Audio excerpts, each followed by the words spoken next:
ভূমিকম্পের দেশ জাপানের সরকার সোমবার একটি প্রতিবেদন প্রকাশ করেছে, যা বিশ্ববাসীর জন্য রীতিমতো ভয়াবহ এবং জাপানের জন্য দুঃসহ। দেশটির ভূমিকম্প এবং তা থেকে সৃষ্ট সুনামিতে প্রায় ৩ লাখ লোক নিহত হতে পারেন। ভূমিকম্পের উৎস হতে পারে দেশটির প্রশান্ত মহাসাগরের তীরবর্তী নানকাই প্রণালী। একই সঙ্গে সম্পত্তির যে ক্ষয়ক্ষতির হতে পারে তার আর্থিক মূল্য প্রায় ১.৮১ লাখ কোটি মার্কিন ডলার। গত শুক্রবার মিয়ানমার থেকে উৎপন্ন ভয়াবহ ভূমিকম্পের পর জাপান সরকার তার নিজ দেশে ভূমিকম্প নিয়ে লেখাপড়া শুরু করে। তারই ফল সোমবারের প্রতিবেদন। ২০২৪ সালে রিখটার স্কেলে ৭.১ মাত্রা ভূমিকম্পে জাপানের দক্ষিণাঞ্চলে ১৪ জন আহত হন। নানকাইয়ের ভূমিকম্পে প্রায় ৩ লাখ মানুষ যে নিহত হবার অঙ্কটি বলা হচ্ছে, সেটি ঘটতে পারে শীতকালে গভীর রাতে ভূমিকম্পটি হলে। এই ভূমিকম্পের মাত্রা রিখটার স্কেলে ৯ হলে এমনটাই হতে পারে। অন্য সময় হলে নিহতের সংখ্যা প্রায় ১২,৩০,০০০ হতে পারে, যা জাপানের মোট জনসংখ্যার ১০%। গত বছর ৭.১ মাত্রা ভূমিকম্প হবার পর জাপান সরকার দেশটিতে সতর্কতা জারি করে বলেছিল ৯ মাত্রা ভূমিকম্পের মুখোমুখি হতে দেশবাসীকে প্রস্তুত থাকতে হবে।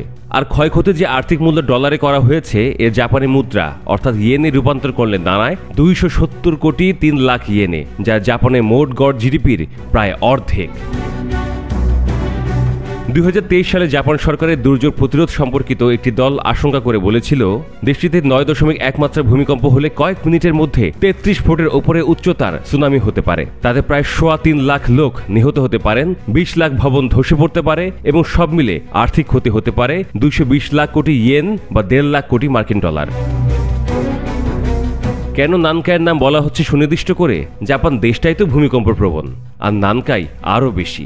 নানকাইতে ৮ থেকে ৯ মাত্রার ভূমিকম্প হতে পারে, এ সম্পর্কে মোটামুটি ৮০% নিশ্চিত জাপান। নানকাই প্রণালী মূলত সাগরের তলদেশের একটি পরীক্ষা, যেটি ৮০০ কিলোমিটার দীর্ঘ এবং হায়ু নাগাদা থেকে সুরুগা উপকূল পর্যন্ত বিস্তৃত।